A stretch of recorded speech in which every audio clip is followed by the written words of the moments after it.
All right, y'all, we got Brandon Aiyuk coming into his own. We've been talking about Brandon Aiyuk a lot and what's to expect from him. All right, he's being challenged by Charvarius Ward. Is he San Francisco 49ers CB1? How are they utilizing him, and what does that even mean? Deebo Samuel, he is finally back at practice, and Trey Lance. Red zone struggles, should you be worried? I don't think so. I think it's a part of the process. We're going to talk about all that and more right here on the San Francisco 49ers Morning Show. Let's go! Intercepted. It is picked off by Eric Crocker. Over midfield, he'll run it all the way into the end zone. Touchdown. Cross Talk TV podcast. Peace.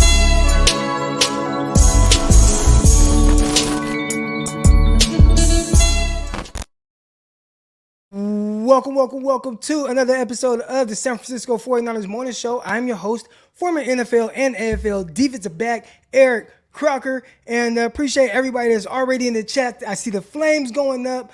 I'm feeling good. Clearly, I got a lot of energy this morning. I don't know if it's the workout. See, I didn't work out yesterday morning. I ended up working out late at night, and then I turned right back around, got a good workout in, good lift in this morning. So I don't know if that just gave me like this extra boost of energy. Y'all know how listen, I don't really watch Grey's Anatomy a whole lot, but my wife watches it. But I did notice that in some of the episodes, it showed like somebody about to die. Then it's like right before they're about to die, they have like this sudden like burst of energy, and then they die. So I don't know if I have this sudden burst of energy, and then I'm just gonna like die out and be fatigued for the rest of the day. But right now, man, I'm feeling good. This ain't coffee. This ain't nothing else that gets people energized. I don't know what Coke. I don't know. I never did Coke. All right. Anyways, I see all the flames going up. I want to tell y'all a little something. There's one thing I want to apologize for, but first I want to tell y'all, man, I got this animal, man. Like, I am not an animal person at all. I'm not. Typically, when I get around animals enough, I end up kind of liking them. Well, we had like this stray kitten, real small. She showed up, really tiny. And next thing you know, she goes off, she tooting that thing up or whatever. She ends up having kittens. All right. And I kept telling my wife, get rid of these damn kittens. And we've gotten rid of a couple of them. And one of them, man, I'm just watching them. And I'm like, baby, he kind of clean. I ain't no cat person at all. You know what I'm saying? Big dog. You feel me? But I think I want that black kitten. So now I got a kitten. All right. So cat daddy Crocky. Cat daddy Crocky. All right, anyways, I did say I wanted to apologize for something. And obviously, the Deshaun Watson situation is a little toughy. And we came on here yesterday, and I was like, oh, you got to blame the judge, Sue Robinson, and for her ruling on it. And everybody's upset, the NFL, etc. And I'm like, nah, why are you upset with the NFL? Like, you got to be upset with Sue Robinson. She's the one that came down. And Sue Robinson, I apologize. Clearly, your ruling was based on the whole setup with the NFL. So they're in the wrong. She's going off of what we've seen before, and that's how she's ruling in 6 games. She said it was very egregious.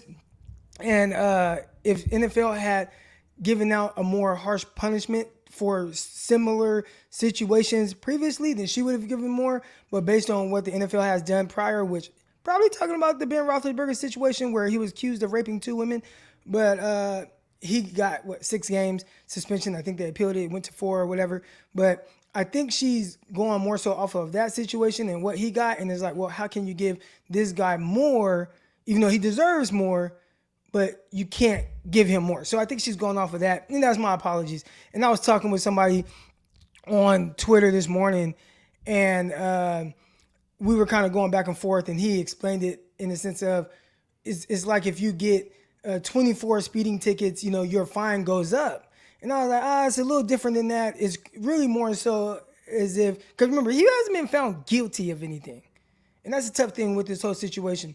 But it's really more so, at least from Miss Sue Robinson's perspective, how it's like if you have a set thing, right? Like, man, if you go X amount over the speed limit, you get fined more, right? And then if you go even more over it, you get fined even more. Where the NFL doesn't have anything like that. Like, there's no escalator in it. So if they were to fine Deshaun Watson or suspend, whatever, more than what they have set in place, then you're just kind of making up a suspension as opposed to, hey, these are the rules, these are the guidelines, and then this is what they abide by. So it's on the NFL. My bad, Sue. And I'm man enough to admit when I'm wrong. Clearly in the situation, I was dead ass wrong. My bad, Sue Robinson.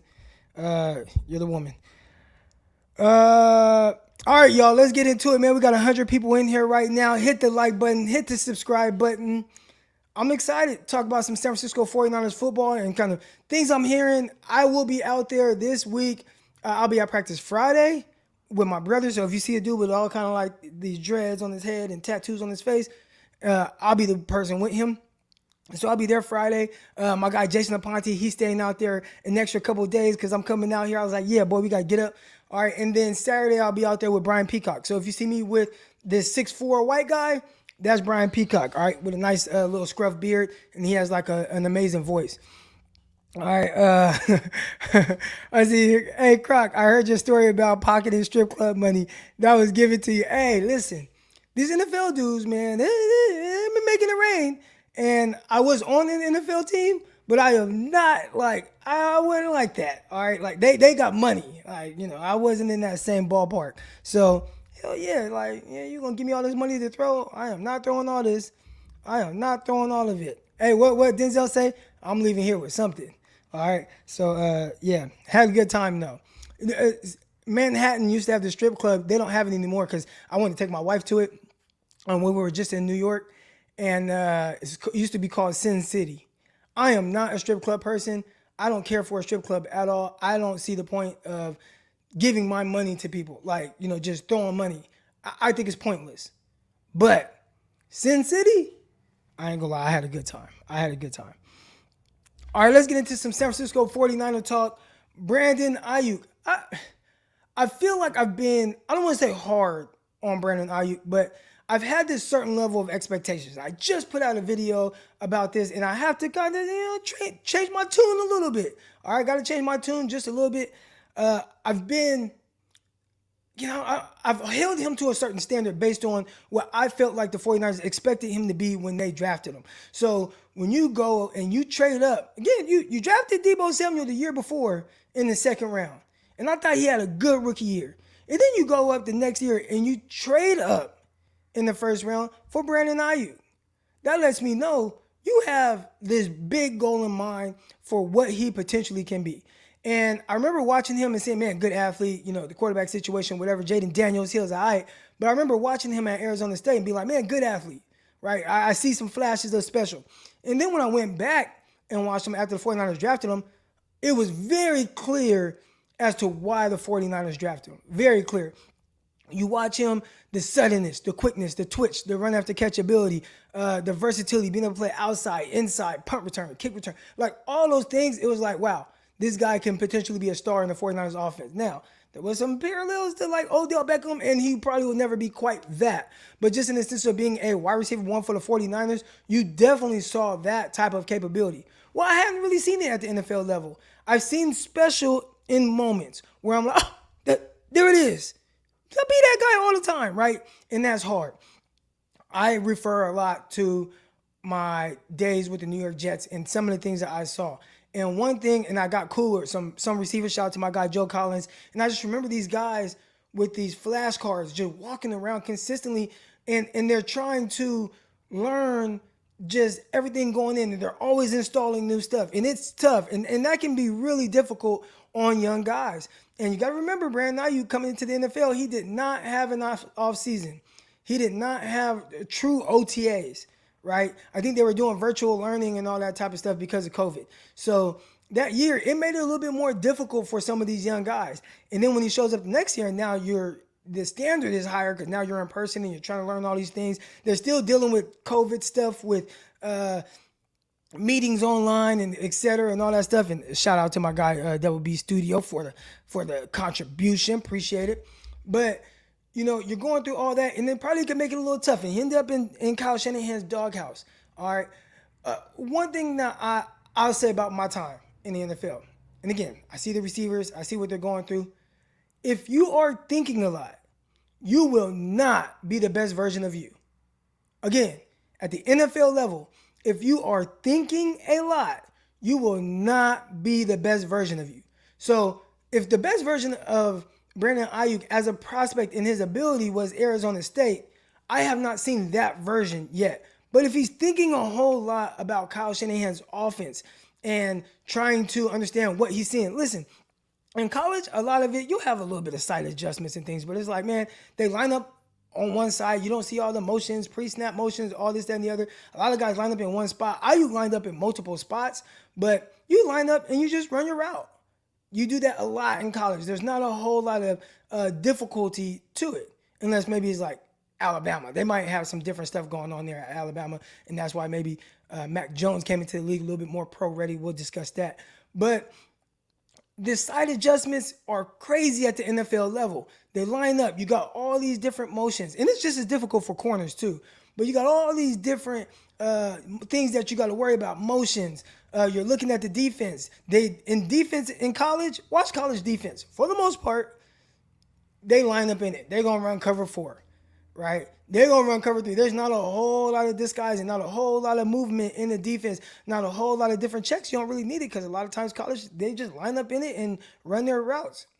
Well, NFL level is completely different. So one, you got to get used to all the side adjustments. Man, if it's cover 2, you see a too high safety. Man, I got to cut my route here. I got to do it like this. I mean, the route can change. I remember looking at the playbook and seeing like 4 different options off of one route. And I'm like, bro, what? How do you even know what to run?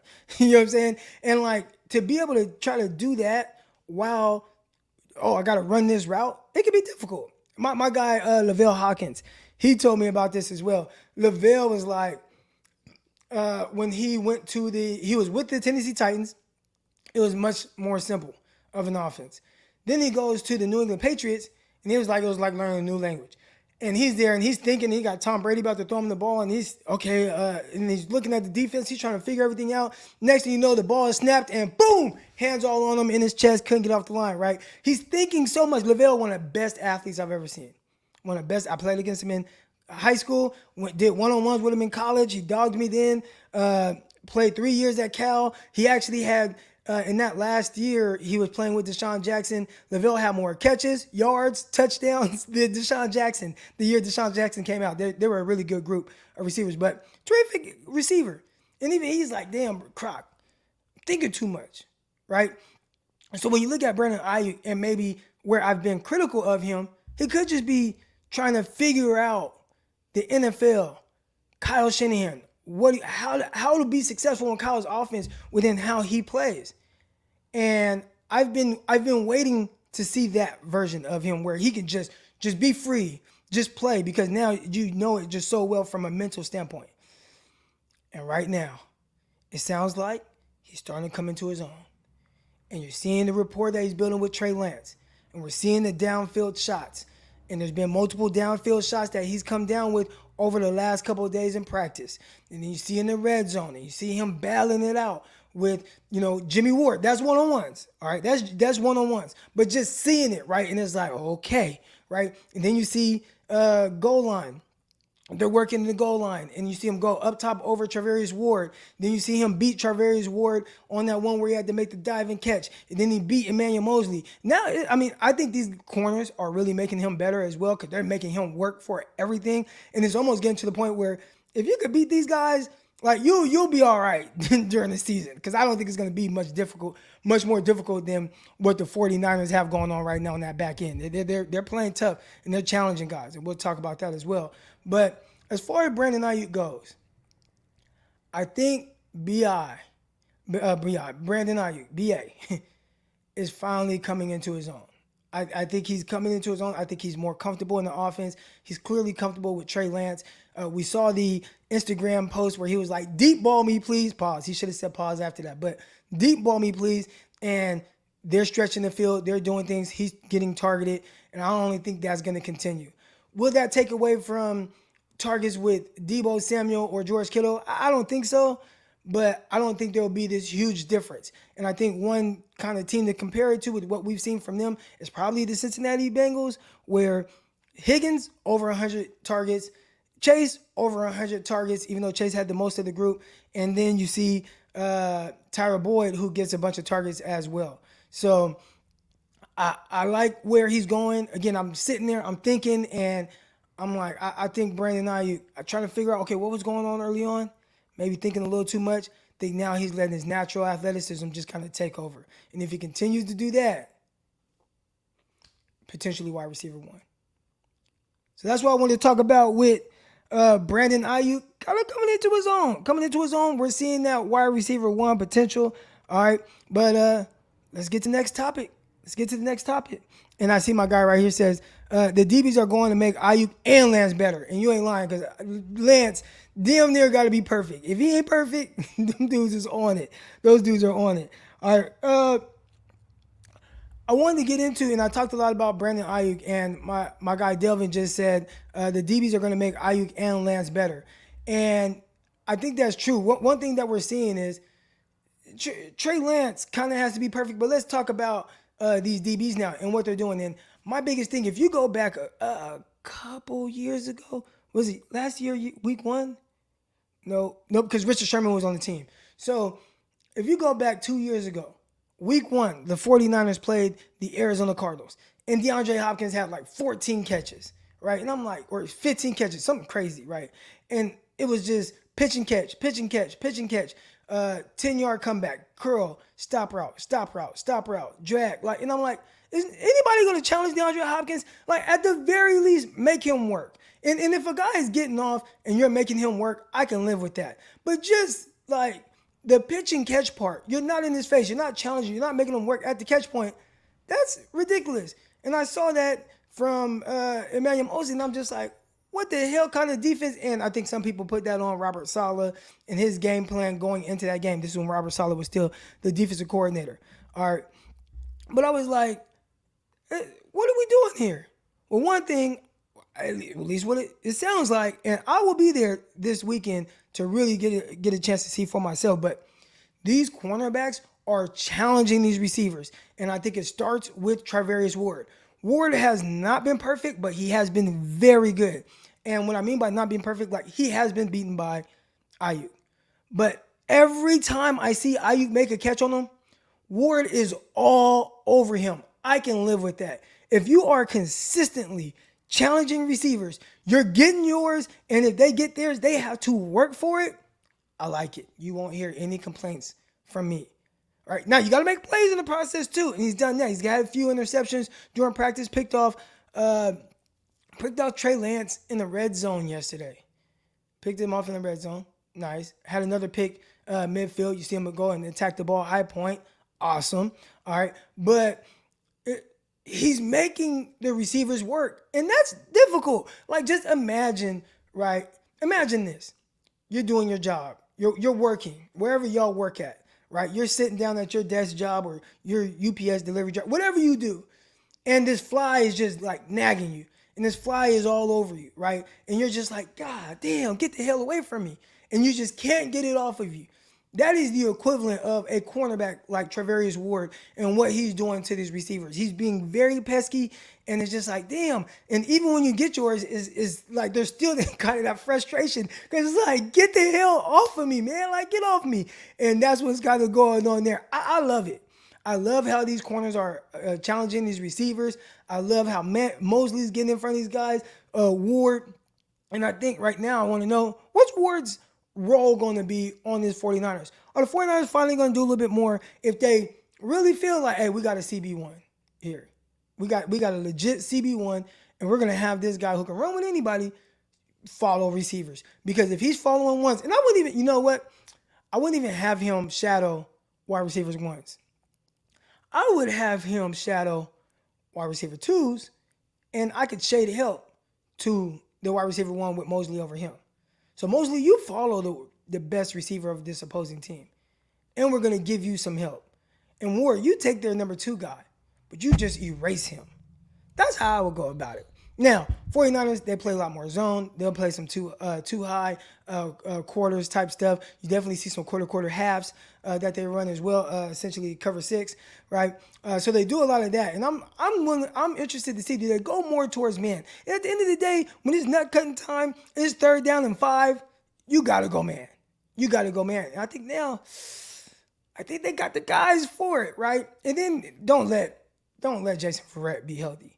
Because if you got these guys that can play man, and you doing this moving around, and then you got a guy like Jason Verrett, where you're able to say, you know what, Jason Verrett, you ain't going to be this full-time starter for this team unless there's injuries or whatever, but we are going to put you in just key situations. Third down where we know they are passing, we want our best coverage guys on the field. It's going to be tough to beat the 49ers secondary, especially if this pass rush continues to get after it. So you got to bank on Nick Bosa being great, which he has been. Also, Drake Jackson sounds like he's starting to get some action. Sounds like Amenahu is the kind of the base edge rusher, and that's fine. Drake Jackson, I just want you in on third down situations. Go pin your ears back, get to the quarterback, passing situations, all right? But 49ers kind of like that big end because it allows them to be able to play some quarters early on with too high as opposed to dropping the guy down, having to drop a guy down and be stronger versus the run with a single high, which you can be kind of vulnerable to deep crossers and things like that, right? So they want to play more of that quarters. Want to play with a big end doing that, but then in that passing situation, you want Drake Jackson, get your ass in there, and some of these coverage guys. And I think it starts with Charvarius Ward and what he allows the 49ers to do. So that is definitely one thing that I am really excited to see in person and also come preseason games. Defense is balling, y'all. Defense is balling. And they're going to need it, right? Real quick, before we get into Trey Lance, I want to talk a little bit about Deebo Samuel. I was not expecting Deebo Samuel to be on the field. I was expecting him to be on the field after he signed, but not like fully padded, actually getting reps with the ones, twos, not anything too crazy. It's not like he just practiced the whole, but like he got in and he's doing some stuff. And I wasn't expecting that. I did like see him and Trey Lance throwing to each other. Trey Lance was throwing to him before practice even started or before they got into like team stuff. And look good. Nice little connection with those two guys. But I was not expecting to see Deebo like just in. I thought maybe they'd ease him in a little bit more. I was telling my co-host Brian Peacock, Locked On 49ers, make sure y'all tune in Locked On 49ers, come at you 5 days a week. But I was telling Peacock, like, I don't expect to see Deebo Samuel out there in the preseason at all. Like, I would not play Deebo in the preseason. Just continue to work on getting in the best shape that you possibly could be. I don't want him having to go all out, full go for anything and risk maybe pulling a muscle, which we know we've seen the soft tissue injuries with him. No, too important. Don't think he needs preseason. But get him out there, get in the best shape as possible. His preseason game, it will be the team joint practices, which I know I'll be out there in are they doing Houston preseason game? I know they're doing Minnesota. I'll be out there for Minnesota. I think I'm gonna go out there. All right, let me save some money and take a trip out there. But definitely excited to see him really in person and just how he looks and moving around. But it's cool. I just wasn't expecting to see him actually practicing. All right. And then the last thing I want to talk about before we get into having y'all on and talking about the things that y'all want to get into, however, Trey Lance. And so what I've been doing is just gathering all information. One, I think anybody that's kind of paid attention to this show in the morning, and if you're new, hit that like button, subscribe button, turn on the notification bells, all that good stuff. All right, but anyone that has been paying attention to this show and like the things that I've been preaching and talking about have been more so about just the development of Trey Lance and what that looks like. Getting more comfortable. Obviously, continuing to work on towards getting the ball out of his hands. Is he forcing the issue? Is he being told to force the issue? What do the interceptions look like? What is the context behind that? Just really, I don't think it's as simple as just, let me look at his stat sheet and, man, he completed 50% of his passes today. He's a bum or, whatever, right? Oh, man, struggled so much in red zone, etc., right? But what does the progress look like from day to day, week to week, game to game? Like, that's kind of been my outlook on him because there's so little experience with this young guy. Now, luckily, 49ers have a really good team around him, so it can help. But I listened to a couple different things. And, again, I'm absorbing it all and then forming my own opinion on reading between the lines on what I'm hearing and saying. One thing about me, if y'all sat with me and watched a game, and I don't know if it's because I'm a former player or whatnot, right? But I definitely, if you sit, okay, he's watching the game different than I am. just different, just with the way that I see the things, the way I see it, the evaluation of what I'm seeing, what's going on in the players' heads. Like, you'll hear me talking about those things, and you'll realize, right, like, okay, it's a little different than just watching it with one of your regular homies. Even if y'all have some of those conversations, it's still going to be a little different when you watch it with me. All right. Now, I like to listen to John Middlecoff because he's a former scout. And I think for a former scout, I think the way that he sees things is even different than someone like me who's a former player, right? We just have different perspectives on it. It's going to be different from a fan's perspective. It's going to be different from the players because of how he's been wired to watch prospects. Well, one thing that he says, and I think he follows up well with, this is all part of the process, but he said, hey, he needs a lot of work, right? He's like, when they got to team, they got to red zone, he needs a lot of work. Now, if you want to add some semblance of context to that, I listen to Mayoko, and Mayoko says the red zone period yesterday was maybe the most frenetic or uneasy that he's seen Trey Lance in camp. So Middlecoff, this is the first time he's seen Trey Lance this year. He was like, or this training camp, he's like, I'm going to wait till they get the pads on. And then he gets the pads on. They're doing red zone drills. And he's like, a little frenetic. And then I read the other reports, and I'm like, I see, he's running for his life. Then I hear someone else and say, this is the first time that we've seen him look that way, even though he was able to, complete some stuff through a pick or whatever. But everything that I'm hearing, and then I see some other questions about, hey, what does this look like? What does that look like? And, he was better in the open field where he was able to, see the field. He's throwing completions, throwing the ball down the field, all those things. This is what I would say about all of that. What would make a quarterback like Trey Lance frenetic in the red zone? Probably having to process things much faster at higher speeds and windows shrinking because you only have so much space to really be able to complete a pass. You have to see it right now. And if those things are a little slower, which I don't know, it's weird because like last year he was like killing it in the red zone. Now, I was going against twos. But now having to process things a little faster. And we've seen that it's not just him. There was a stat the other day that the New England Patriots offense, led by Mac Jones, and again, I'm not saying this in the sense of Mac Jones, I think, obviously, is further in his development than Trey Lance. I don't think anyone will argue that.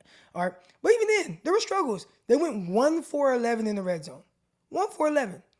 He was like 1 of 8. Mac Jones, 1 of 8 in the red zone. And his only completion was the very last throw to Hunter Henry. But up until that point, they were like 0 for 10 on their attempts in the red zone. It wasn't great. Saw something like that with the Seattle Seahawks. Like, they were even worse. And it was worse than even Trey Lance, right? Like with Geno Smith, Drew Lock. And it's like, all right, yeah, Trey Lance is, he's doing some better things than those guys.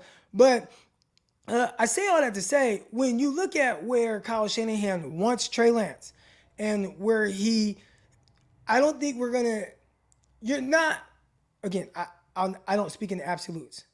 I would assume that we are not going to see a Justin Herbert, Joe Burrow, Patrick Mahomes, even Lamar Jackson year 2, right? A lot of those guys just play way more year 1, and obviously, some of those guys hit the ground running, but I would assume that what Kyle Shanahan has seen from Trey Lance so far, I don't think there's any panic. So I think he believes, again, just me reading between the lines, soaking up everything.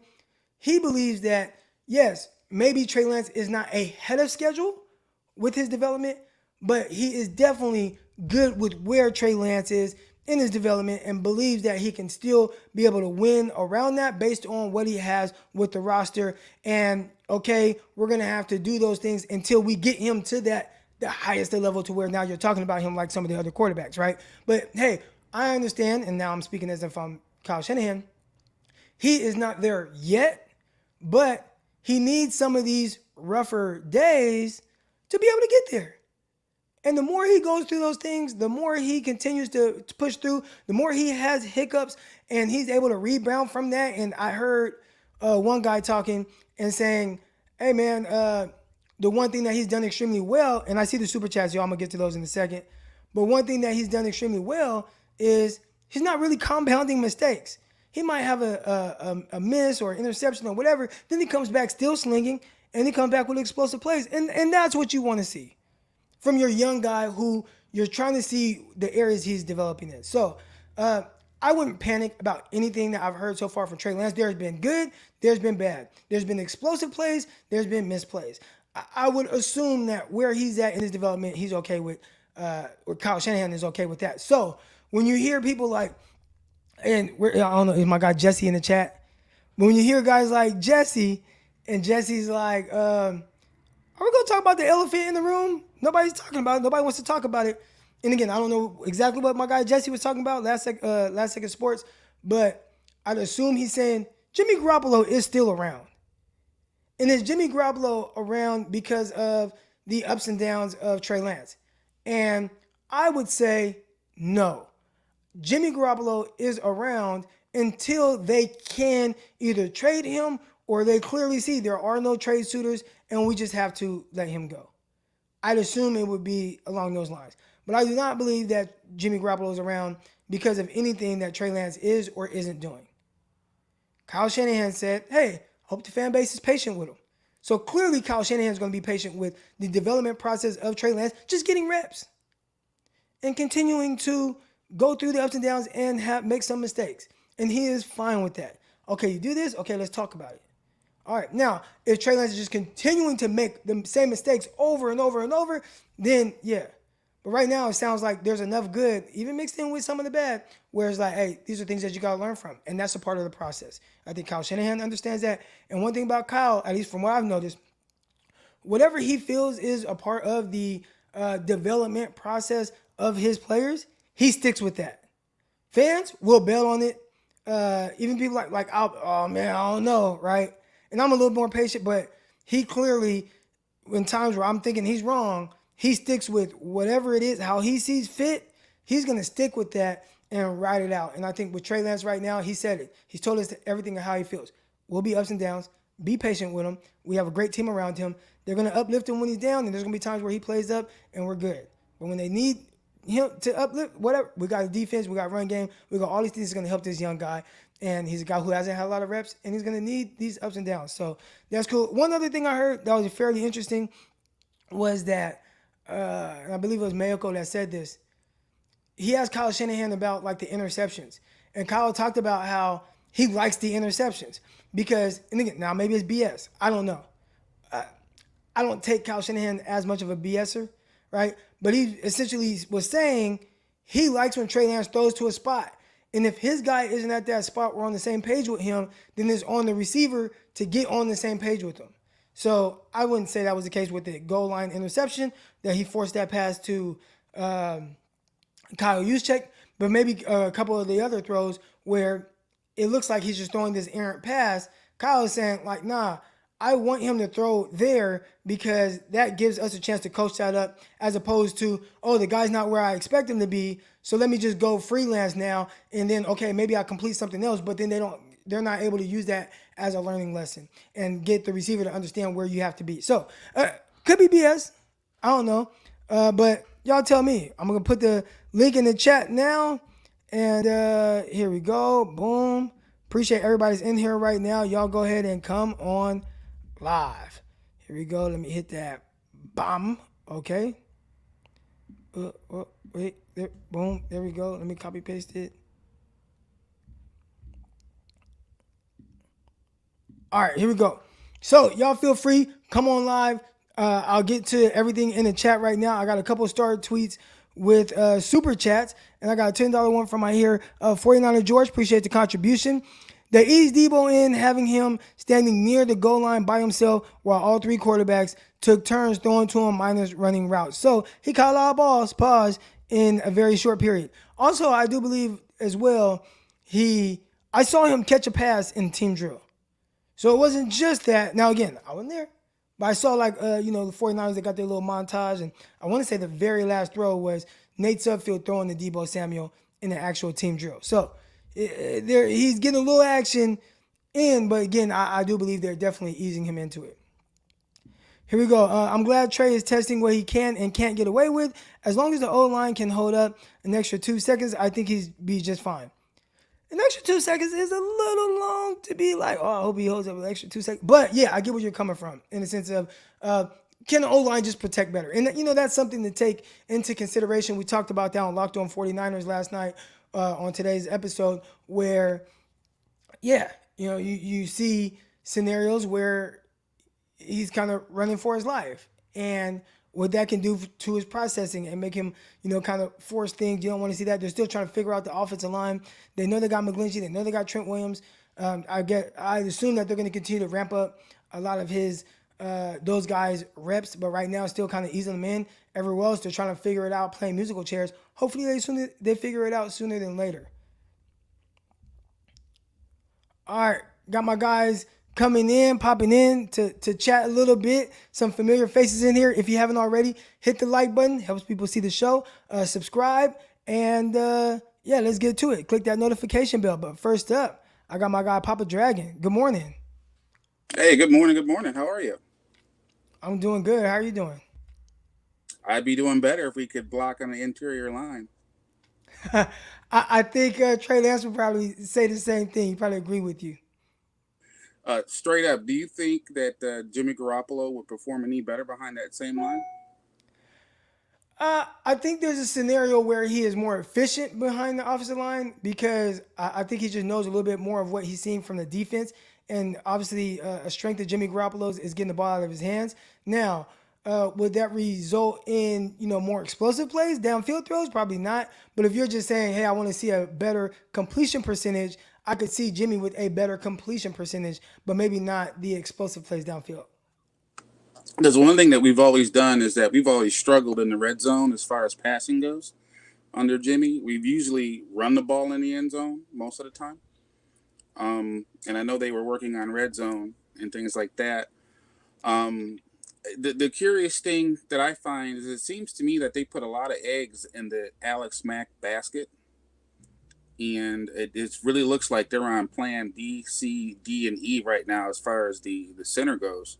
Where do you see the center position going? Do you think we need to go pick somebody up at the center position?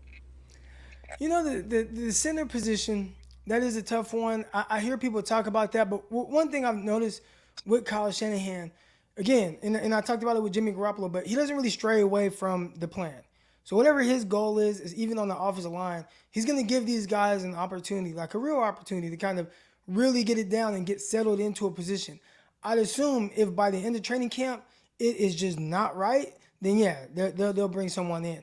But I do think that they'll give these guys right now every opportunity to potentially get settled in. And it's not just the center position they're trying to figure out because, hey, what if Daniel Brunskill ends up being the starting center? Well, okay, now I got to figure out the guard positions.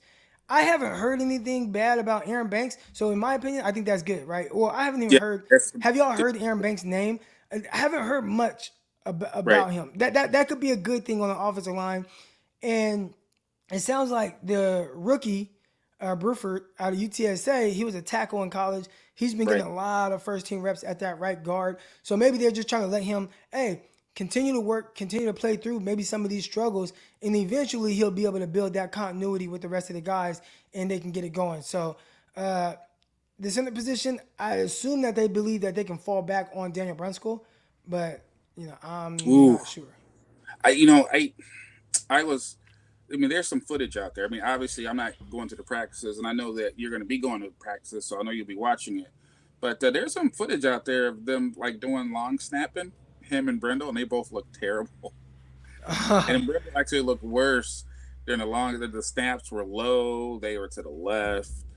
They just didn't have any velocity on it. It literally looked like these guys, especially Brunskill, just was not preparing to play center at all in the offseason. I don't evaluate centers much. I mean, I guess I have now for you have to now, Croc. Yeah, I know. I do Locked On NFL Draft, and I did evaluate. Like I did watch a lot of Donovan West coming out, like pre-draft, like so before even he went undrafted to the 49ers, and I did this once a week college football show with my guys from the New York Giants and Tony Pauline, and it was on the Giants Network. Like if you go to the New York Giants YouTube account, their website. Like it's all on there. We were on there every week, but I did have to evaluate some interior guys, and definitely Donovan West was one of them. And he was a guy who, which I haven't heard anything about Donovan West or Poe. Have you heard I know. anything from either one of those I've guys? heard about Poe. I've heard Poe has been a little disappointing. He's a little bit overwhelmed at the moment, but I think that's to be expected coming in at the position he came in as. Going against that defensive line, I think all of our guys are really just a little bit shell shocked right now because the defensive line has been so deep. But yeah, I've heard that. I know that.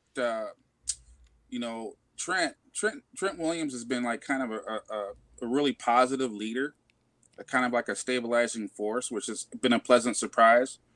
And he's definitely, he likes Poe, but he acknowledges that Poe needs work.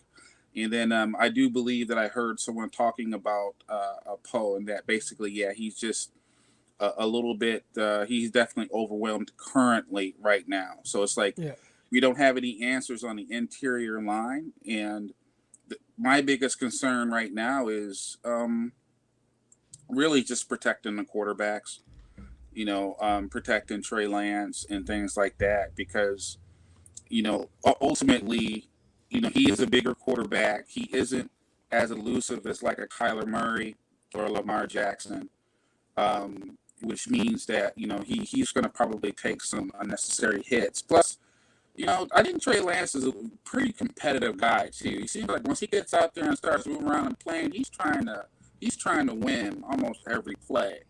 So I think Trey Lance is going to have to learn how to he's going to have to learn how to slide. He's going to have to learn how to give up on a play, throw the ball away, and things like that. Those are those little nuances that the all pros like Tom Brady, those things that was really kept Tom Brady afloat for so many years. And the last thing I want to kind of comment on is just the comparisons. You and I both know that football is more of a situational sport. If the quarterback goes to the right situation, they could be awesome. And I always explain that to people that Steve Young wasn't Steve Young until he became Steve Young around 28 years old. And that was after his stint with the Buccaneers, which was terrible, and sitting behind Joe Montana for like 4 years. So, obviously patience is going to be very, very key, but, Trey Lance just has to be the best Trey Lance and control what he can control. And right now, I think the intangibles are off the charts. His leaderships are off the charts, but it's obvious he just needs more seasoning. He needs more experience. And that's for anybody. You look at Mac Jones's numbers last year. If you take out the Texans game, I think Mac Jones' last 6 games, he was somewhere around 50-something% passing, 9 touchdowns to like 8 interceptions.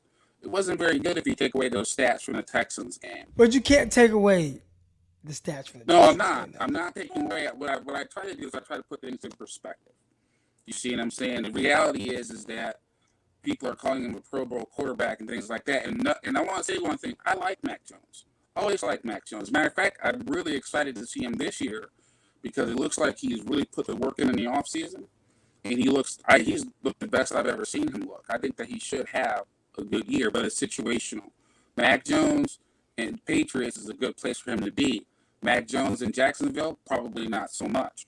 So it's the same thing with the Jets. It's like it's so situational that the quarterback should be in a good situation where they can grow. And I'm pretty confident that Kyle Shanahan's going to take care of Trey Lance because he got the best out of Jimmy. He got the best out of a lot of the quarterbacks he had up under him, whether it be Beathard, etc. So I think that will be okay. But yeah, the interior offensive line is a huge concern. But hey, Croc, look, man, thanks for having me on. Of course. When you get down there, you let them know. You let them know that the Croc is baking it out there, and you watch. You pay attention to that offensive line because we're gonna want some really good details from you in regards to offensive line. Also, you know what I'm gonna do for the offensive line, and I saw somebody put it in the chat. I'm gonna get my guy Brad Graham on here, and he's a legit offensive line guy. So I'm gonna see. And he's been going live and doing his thing. I'll see if I can get him on the show, and maybe we can get him on this evening. Yes, and also give us a good reevaluation of Hufanga. All right, okay. I got you. I picked him up on my draft show. I picked him up in the 3rd round, and during the draft that year, I was pretty high on him. And give me your reassessment of him in year 2, because we're looking forward to seeing what he's going to do out there in the field. All right, Croc. All right, you have a good one. Hey, you too, man. All right, here we go. Coming on now, I got my guy TG49er, man. Good morning. How you doing? Hey, good, man. Hope you're doing well. Oh, real quick, Joseph Evans, I appreciate the contribution. I meant to talk about that, but thank you so much. I didn't know if you meant to put a question or not. There's no question, but if you just want to donate $5 to the channel, I appreciate it. But go ahead, sir. Yeah, like I said, the reports I'm getting, I'm satisfied with the reports I'm getting about Trey, the up and down, which is expected. I heard Kyle say with 2019 when Jimmy started, he said he started slow and they basically played great defense and had the running game until about mid-season where he started to open up a little bit. I think he had the Ram game and the Saints game, a couple of games where he actually played out of his normal, wasn't his normal how he really played. He didn't manage the game. He kind of exceeded expectations of those couple of games. But, my view is if Trey could play like Jimmy, minus the bonehead mistakes, the what are you doing type interceptions, and you sprinkle in, his legs and the down the field action, I think I'll be satisfied with year 1 of him being a starter. And I think that'll be a success. Yeah. Okay. So I think their mistakes will be different. That's just kind of how I view it. Like, right. You might not see, and again, maybe you will, because the game will be moving fast. Trey Lance still trying to, adjust to the NFL, especially once teams start, they get the book out on him, and then that's on Kyle Shanahan to really kind of be able to counter what teams are going to try to do to Trey Lance. But I'd assume that Trey Lance's miscues will just look different than Jimmy's. So while Jimmy might do some weird stuff, a missed interception, overthrowing the guy over the middle, et cetera, we see those weird things, maybe throwing the interception on the move. It's like, bro, stay your ass in the pocket, right? I think with Trey Lance, it might just be as simple as not being as efficient on 3rd downs, right? So the 49ers ultimately will have to win kind of the same way early on. Now, what you would hope to see in his progression and, his transition into being the starting NFL quarterback is being more efficient on the money down, which is 3rd down. And if Trey Lance can do that, then you'll be fine with him. There will still be the weird things, but you'll be fine. One thing about Trey Lance's 3rd down conversion rate when he was a starter was not great. Now, they moved the ball well. I remember even in the Cardinals game, I think it was something crazy, like 8 out of 10 drives went into Cardinals territory. Right. And they just struggled so much on 4th down, right? Well, you would like for it to not to get to 4th down as much and just be better on 3rd down. So that's where I would like to see him get better. As of right now, I think the games, in the sense of how they play out, can look similar unless Trey Lance really improves on 3rd down.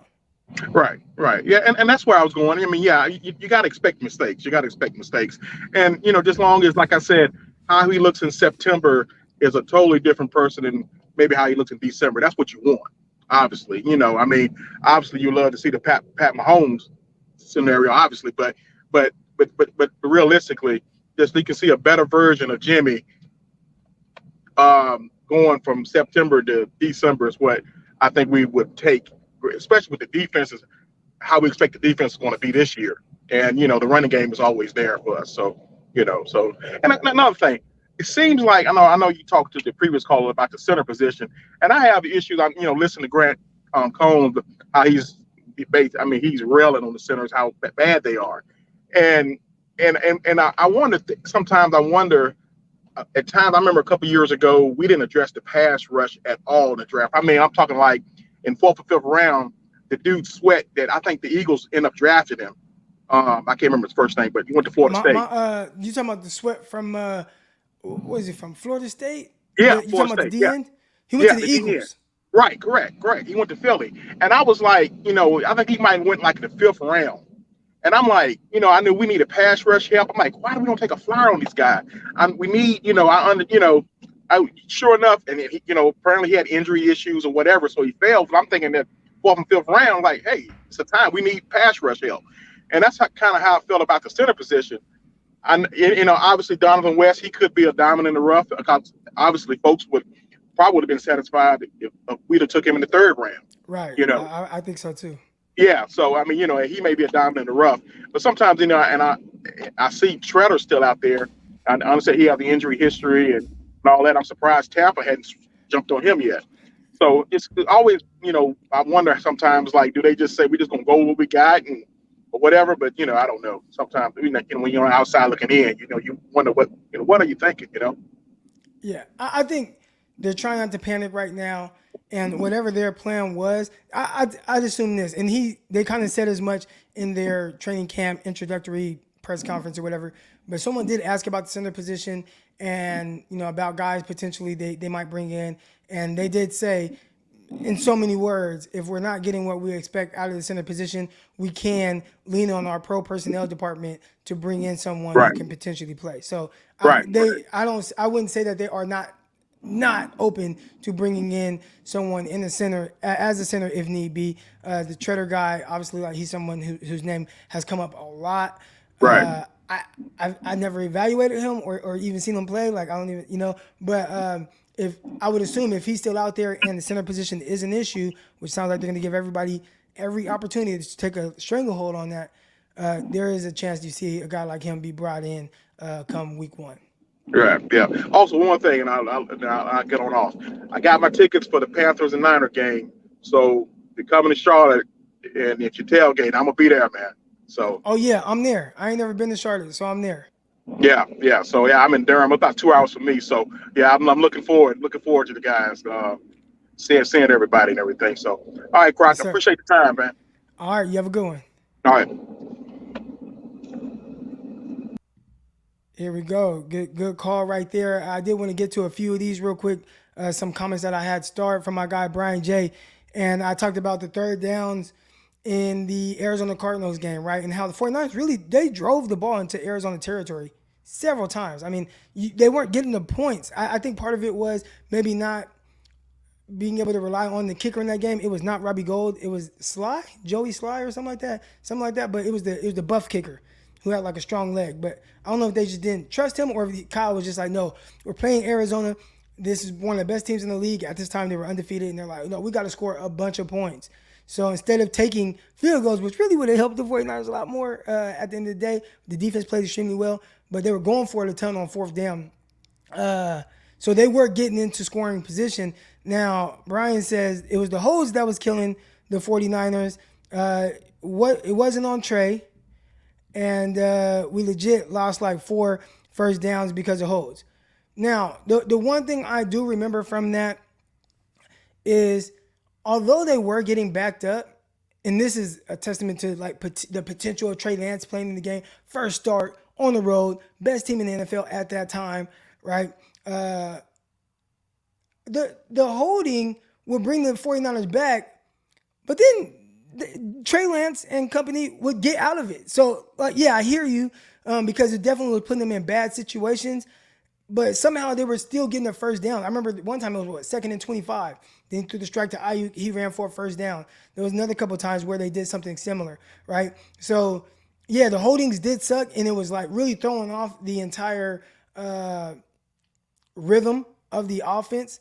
But they were kind of overcoming it a little bit. And again, their biggest shortcomings were third down in Arizona territory, where there were just some mishaps. Remember the Kyle Juszczyk thing where he just went rogue and snapped the ball and did the quarterback sneak on it, instead of what he was supposed to do was pitch it to Trey Lance. And they had Trent Sherfield crack down, and you had Trent Williams about to clear the way for Trey Lance, and that would have went for a big game. Because 49ers had showed that previously on film where they do the little motion thing, Juszczyk snaps it, he does a quarterback sneak, it worked. This time, everybody, once they saw him run in there, they crashed down, and he was actually supposed to pitch it and didn't. All right, but got to get better on third down. And if they do that, 49ers will score a lot of points, even with Trey Lance. I say even with Trey Lance as if like even with him, right? Even with Nick Mullins. All right, here we go. Back to the chat. Got my guy Dion coming on. Dion, good morning, bro. Hey, come back to me, Croc. Come back to me. All right. Get Dion off. All right, here we go. We got Anthony Powers. Good morning. Live from the Red What's Sea. good, brother? How are you doing? Oh man, I'm good. How are you Yeah, it's doing? 100 degrees out here chilling. I'm What blessed. what I'm what time of blessed. the day is it right now? There. First thing, it is 4:26 p.m. Okay. 4:20, yeah, 4:26 p.m. All right. So the first thing I want to say is, if the ingredients are right, you never judge a cake before it comes out of the oven, All right. and that's true for both Trey and for both the Lions. Like the line more than any other unit has to move as unison, and it takes cohesion, and it takes people moving together. So even though you may win one-on-one battles as a lineman, if everybody isn't moving as a unit, it's not going to work. So like patience on both Trey and patience on the line. And people forget that that Shanahan wanted to have Trey run more red zone last year because he trusted Trey in the red zone. But there was a mutiny in the locker room that like made them go to Jimmy more full time in the red zone. So Hold that's on. one thing Let that me touch on that too. And I think there could be something to that, but also listening to what people were saying about Kyle Shanahan. And I don't know how true this is, but Kyle shows people things to be able to counter it later in games. And I did hear that he felt like when he was trying to put Trey Lance in there, it threw off the rhythm of his play calling that's setting up other things because he wasn't going to have Trey Lance in there. So it was kind of hard. It was almost like hopscotch trying to figure out, okay, when do I throw Trey Lance in there, right? And, not hopscotch, was it double dutch? When you got the jump ropes and you're trying to figure, okay, when do I get in there? When do I get in there? I never did that shit, but I saw the girls do it. But anyways, yeah. you got the double dutch and it's like, when do I get in? And I think that's what he was doing with Trey Lance, trying to figure out within his play calling, all right, do I put him in this situation? When do I get him in? And then I think he was just like, you know what? I'm not even going to like waste my energy on trying to figure Yeah. out when I jump in there. It's just when we need him to play, he'll play. So I think they had it Yeah. in hand if need be. We saw that Trey Lance got 0 snaps against the Philadelphia Eagles. And then in like a big moment in the Packers game, obviously you see him run in. And so they had the stuff kind of prepared, but I don't think it was something where he just factored into his game plan. But go ahead. Sorry. Yeah.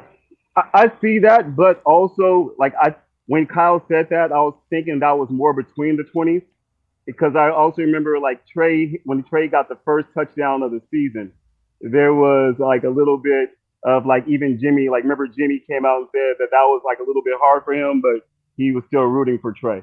So on that, and Trey honestly reminds me of like a modern day Steve McNair in a lot of his skills, a lot of his tools, his natural leadership. And I really kind of see him more of like a modern day version of that. Quick thing on your strip club story. So I come from the entertainment industry back in LA, and I would tease my friends because they go to strip club. I say they have like the stripper scholarship fund. Like a lot of my friends would have that stripper scholarship fund, and I'd be like the Jiminy Cricket. When we go to the strip club, but like they would like give me like 300 ones or like another $700 just to spend, and I wouldn't spend all of that shit either. Like, excuse my language, I wouldn't spend all of it either. When I went, I'm like, man, you're spending too much on these girls. Like you need to get a tax write-off for the amount of money that you're spending out here. So I used to And for tease them, what? like You know what I'm about saying? And for what? for That was what? always my thing. It's like paying for window shopping. Right. Not doing it. Yeah, so like that's the big thing as far as that. And nowadays everybody want to talk, but nothing comes out what they move with their lips, just a bunch of gibberish, but everybody act like they forgot about Trey. So like all these people out here talking about Trey Lance, man, give the kid time, give the line time. Like I'm really excited about this. I'm really excited about this team. Our defense is going to be hellacious. Like we're going to be putting in a lot of damage and a lot of pain and a lot of frustration, like you said, against every team that we face this year. And having Trey day in, day out play against one of the hardest defenses that he's going to have to play this entire year is only going to make this kid better, man. Yep. It'll make him better, man. Anthony, I appreciate you coming on, Ant. Love you, brother. All right. Yeah, hey, the strip club, listen, and this is no offense to any strippers out there. Do your thing, man. Get your money. I'm just not throwing my money. But, do your thing, though. Do your thing. Here we go. Forever Faithful in the house. What's good, my brother? I barely figured out you could change your name on this thing, Croc. That's pretty dope. Oh, yeah. Well, I think I have it, so I don't think I ever looked into, like, how to change your name and whatnot. But anyways, yeah, you're good. Go ahead. Yeah. No, that stripper thing too. Yeah, I'm not finna go home with blue balls. I'm cool. I work too hard. I got 6 kids. Yeah, I'm cool. I got my wife at home. I'm good. And now, but I didn't want to come on here and talk about everything that everybody else is talking about, but I feel everything is forever faithful. I put that as my name today because iron sharpens iron. I said it before. I trust this regime. They've done a lot. And I forgot, I think it was TJ who said it. He was talking about the leading people. It's 22 people on that field, and you got to be able to lead men. And I think this regime is really good at leading men, but also picking the right men. The character on this team is something you can hear in press conferences. You can see it in their demeanor. Guys like Trent Williams, George Kittle, the leaders, when they speak like that, and then you see, I think it was Ebukam who came on yesterday, and he echoed, and he sounded like those guys, and he came from the Rams like just a year ago, so I was like, gosh, this is rubbing off on all these players that even are just here for 1 year. So I just like the character, and forever faithful, man. I just wanted to say that. Oh yeah, for sure. Appreciate you coming in with that positive vibes. Yep, and we going bowling for sure. Oh yeah, you already know. Got to. Good morning, All bro. right. Good. Yeah, I like it, man. It says 49ers going bowling, going to the Super Bowl, and that's again, 1 week at a time. I know that's cliche, and I'm not even the one that's playing. Obviously, you hope the 49ers are in the Super Bowl. That's not necessarily my expectations, but definitely, we would love to have that. I think the 49ers defense, they got to be lights out, but I think there's a scenario where they can really kind of carry this team pretty far in a nice playoff push. So they're going to need to. You're going to need all the help that you can get from the defense, from some of the weapons. Lean on those guys because there will be the ups and downs from Trey Lance. And like how I said, I hope people are patient with Trey Lance, just like they were with goddamn Jimmy Garoppolo, because you definitely need a lot of patience with him as well. But I see some good things coming from this season. All right, y'all. I appreciate everybody that tuned into the chat today and tuned into the show. Make sure you hit that like button and subscribe button on your way out. Locked on 49ers, make sure you tune into that with myself and Brian Peacock. Locked on NFL Draft with myself and my guy Ryan Tracy. We come at you 5 days a week on both of those shows. But until then, I'll see y'all tomorrow. Peace. Intercepted. It is picked off by Aaron Rodgers over midfield. He'll run it all the way into the end zone. Touchdown. Croc Talk TV podcast. Peace.